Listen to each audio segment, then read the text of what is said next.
Olá, pessoal. Bem-vindo ao podcast da Terça da Riqueza. Meu nome é Alexandre Mendonça. E o meu nome é André Mendonça.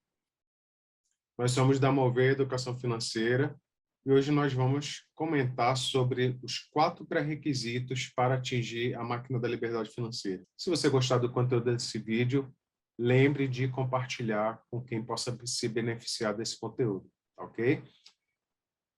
Vamos lá, André, vamos começar. Queria puxar de você aí, qual é o primeiro pré-requisito para a gente atingir a máquina da liberdade financeira? Bem, pessoal, o primeiro pré-requisito que é necessário para que você possa atingir a máquina da liberdade financeira é você ter uma receita maior do que as suas despesas. Então, o que que você tem que fazer? Você tem que sempre viver um padrão de vida, um padrão de consumo abaixo do que você pode ter, para que no mês a mês sobre dinheiro, para que você possa usar esse recurso financeiro para que você possa ir em direção à máquina da liberdade financeira por meio de aplicações voltadas para a obtenção de renda passiva. Massa, André. É interessante esse primeiro pré-requisito, né, que ele independe do quanto você ganha, né, quanto é a sua receita. Se sua receita ela é pequena, mas os seus gastos são menores ainda, você vai ter um equilíbrio, né, vai sobrar o dinheiro no mês a mês e você vai conseguir fazer seus investimentos. Em contrapartida, se você tem uma receita muito alta, mas mesmo assim seus gastos superam a sua receita, você está indo para o caminho da dívida, você não vai conseguir fazer investimento nenhum. Então, esse pré-requisito, ele é o número um, é o básico, é muito importante, mas ele também ele traz uma informação muito valiosa para a gente que, independente se a sua receita é baixa, é média ou é alta, você, tendo gastos menores que sua receita, você consegue iniciar o seu processo para atingir a máquina da liberdade financeira. E assim, Alexandre, o que é interessante é assim, se você está numa situação em que as suas despesas são maiores do que as suas receitas, você tem que tomar alguma atitude. Então, assim, ou você luta para aumentar a sua receita, você adquire uma renda extra, fruto do seu trabalho, né? Você teria que fazer alguma hora extra no seu trabalho, ou então algum outro emprego, né? Enfim. Ou você teria que analisar as suas despesas e ver quais são os gastos que eu posso cortar, né? Assim, a gente sabe que isso é um momento muito difícil, né? Um momento de corte de gasto e a gente quer que isso nunca aconteça, né? Porque assim, é muito ruim para a família, né? Você reduzir algum padrão de vida, mas às vezes as escolhas difíceis têm que ser feitas, né? E a família ela tem que ter a sabedoria de entender que alguns gastos, eles são legais, né? Mas às vezes eles impedem que você tenha alguns outros gastos que são essenciais, né? Por exemplo, às vezes a escola, o gasto com educação, ele é prejudicado por alguns gastos que não são tão relevantes, por exemplo, né? Então, assim, esse exercício de análise de gastos, ele é essencial para que você possa ter um equilíbrio financeiro e você obtenha uma receita maior do que as suas despesas. E qual é o próximo pré-requisito, Alexandre? Então, André, o segundo pré-requisito para você atingir a máxima liberdade financeira é a eliminação de dívidas. Isso é muito importante. Uma vez que você já passou pelo primeiro passo, que é você equalizar suas receitas para ficarem maior do que seus gastos. O segundo passo é, se você acumulou dívida ao longo da sua vida, esse é o momento de você eliminar essas dívidas. Essas dívidas têm que estar, no mínimo, controladas. Então, a ideia é que você não vai mais dever em cheque especial, você não vai mais dever em empréstimo, você não vai mais dever no cartão de crédito, você vai eliminar todas essas dívidas, porque os juros das dívidas, eles normalmente, fatalmente, eles vão ser muito maiores do que os juros de recebimento de aplicações financeiras. Então, não vale a pena você começar a investir tendo dívidas caras. Por mais que você ganhe muito com suas aplicações financeiras, muito provavelmente os juros da dívida vão ser maiores. Então, vale a pena você amortizar a sua dívida ou até quitar de vez sua dívida. E aí sim, quando você chegar nesse estágio, você começa a trabalhar para fazer seus investimentos. E uma outra visão, Alexandre, é sobre dívida, né, de você ter dívida.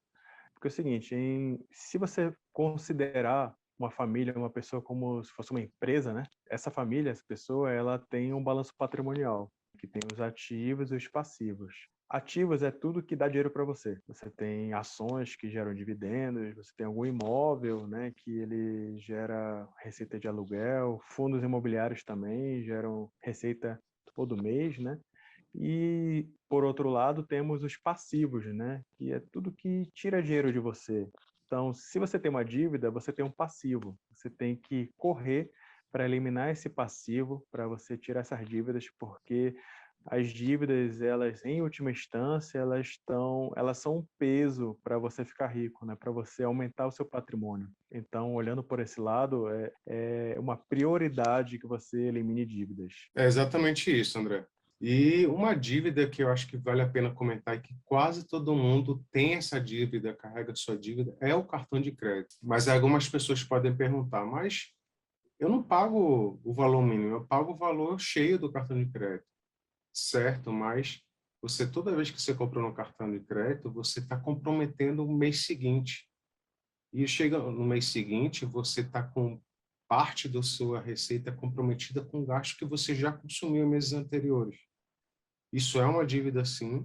Pode ser que seja uma dívida controlada, mas não deixa de ser uma dívida e vale muito a pena você controlar o seu cartão de crédito, começar a reduzir para patamares aceitáveis e você, quando receber seu salário, receber sua receita mensal, você ter a liberdade de utilizar da melhor forma possível e não utilizar com consumos já realizados em meses anteriores. Esse é uma dívida que vale a pena ficar bem atento para você controlar, dominar e gerenciar essa dívida para que você consiga avançar para o atingimento da marca da liberdade financeira. E qual seria o terceiro pré-requisito, André, para atingir a marca da liberdade financeira? O terceiro pré-requisito para o atingimento da máquina da liberdade financeira é o provisionamento. O que é isso? A gente já sabe todo ano quais são aqueles gastos que apertam a gente, né?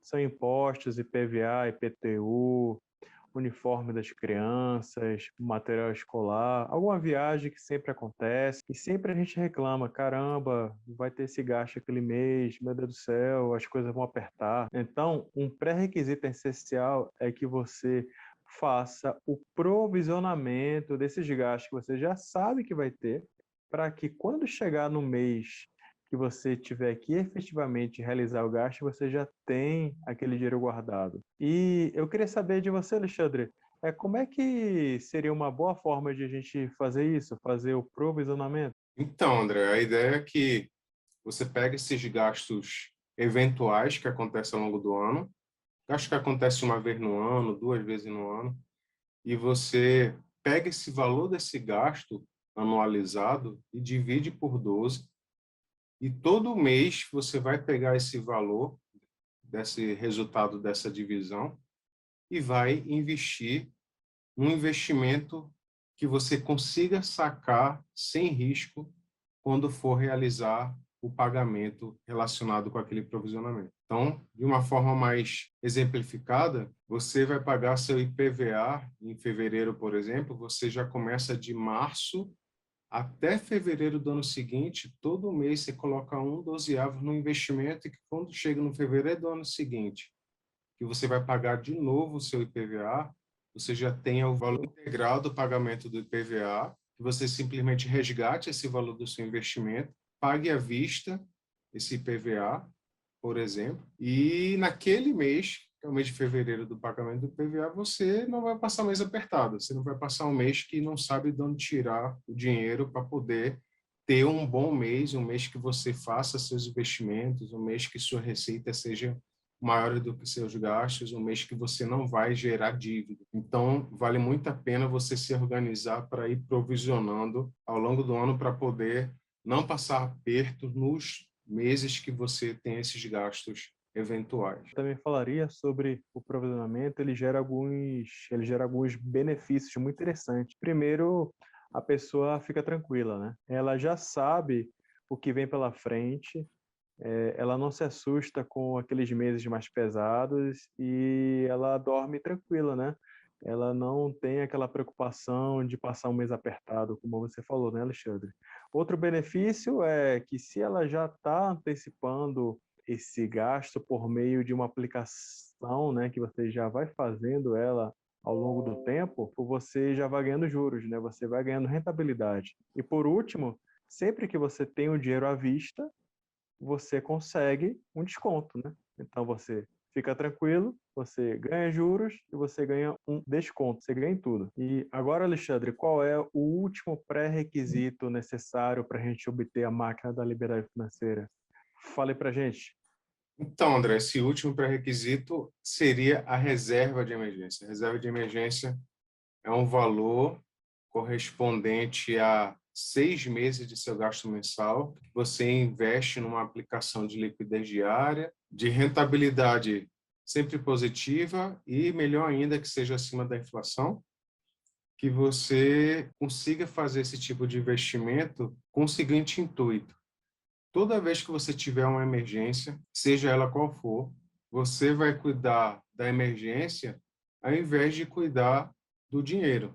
Por exemplo, se você perde o emprego, você, ao invés de ficar desesperado porque no mês seguinte você não vai ter como pagar suas despesas, pagar seus gastos mensais, você tem 6 meses de gasto mensais garantido. Então, você vai cuidar de fazer um bom currículo, correr atrás de boas oportunidades de emprego para se recolocar no mercado sem desespero, sem pegar qualquer coisa que apareça, pegando algo adequado ao seu conhecimento, né, à sua experiência profissional. E aí você tem esse respaldo por causa da reserva de emergência que você criou. E assim, pessoal, vocês têm que dar a importância necessária à reserva de emergência. A gente conhece várias pessoas que começaram o processo de acumulação patrimonial pensando em renda passiva. A pessoa ela fez tudo certinho, né? Ela começou a comprar bons fundos imobiliários, enfim, boas ações com bons fundamentos, mas ela não teve a paciência de montar uma reserva de emergência anterior a esse processo. Então, as emergências sempre ocorrem, né? E essas pessoas tiveram que interromper esse processo que estava levando a elas a geração de renda passiva, de aumento patrimonial, para que elas pudessem vender esses ativos, que são de renda variável, para sanar as emergências. Como esses ativos são de renda variável, às vezes esses ativos eles estão em baixa, né? Eles estão com os preços baixos por oscilações de mercado. E sempre essas emergências acontecem quando as ações, os fundos imobiliários estão em baixa, né? Isso aí é muito comum isso acontecer. E Parece que assim, a pessoa adivinha, né, André? exatamente. E a pessoa ela começa esse processo que a pessoa até começou certo, né? Começa o processo de acumulação e ela tem que se desfazer, ela tem que dar um passo atrás. Então, o ideal é que a pessoa monte essa base, ela tenha essa base sólida. É como se fosse uma construção, né? A pessoa ela vai construir uma casa, a pessoa ela não constrói uma casa pensando nos últimos andares, né? Ela tem que pensar em sua base, né? Nos seus alicerces, né? Enfim, a reserva de emergência, ela faz esse papel. Ela cria a substância, a base, os alicerces para que uma casa, para que um patrimônio possa ser construído de maneira sólida e que faça com que essa casa ela não caia, né? Ela não tenha problemas mais à frente. Massa, isso reserva de emergência é muito importante mesmo, né? Como você falou, André, algumas pessoas subestimam a reserva de emergência. E esse valor de 6 meses de gasto mensal na reserva de emergência é o valor que, dependendo do estudioso, dependendo da pesquisa que você procurar, podem ter valores diferentes. Alguns falam em 6, outros falam em 12 meses de gasto mensal investido. né? Mas o mais importante é você ter, se organizar para ter esse respaldo. Ter esse respaldo de... Então, por exemplo, se sua geladeira pifou, você pega a sua reserva de emergência e emergencialmente vai fazer um gasto, vai fazer uma aquisição de uma geladeira nova. E aí você, como a gente mencionou anteriormente, sua preocupação vai ser comprar uma geladeira nova que atenda às necessidades da sua família, sem se preocupar com dinheiro, porque a reserva de emergência já está constituída. E uma vez que você tem esse desfalque na reserva de emergência por causa da aquisição dessa geladeira que pifou, uma nova geladeira para substituir a que pifou, você no mês seguinte vai repor sua reserva de emergência para equilibrar de novo a reserva de emergência.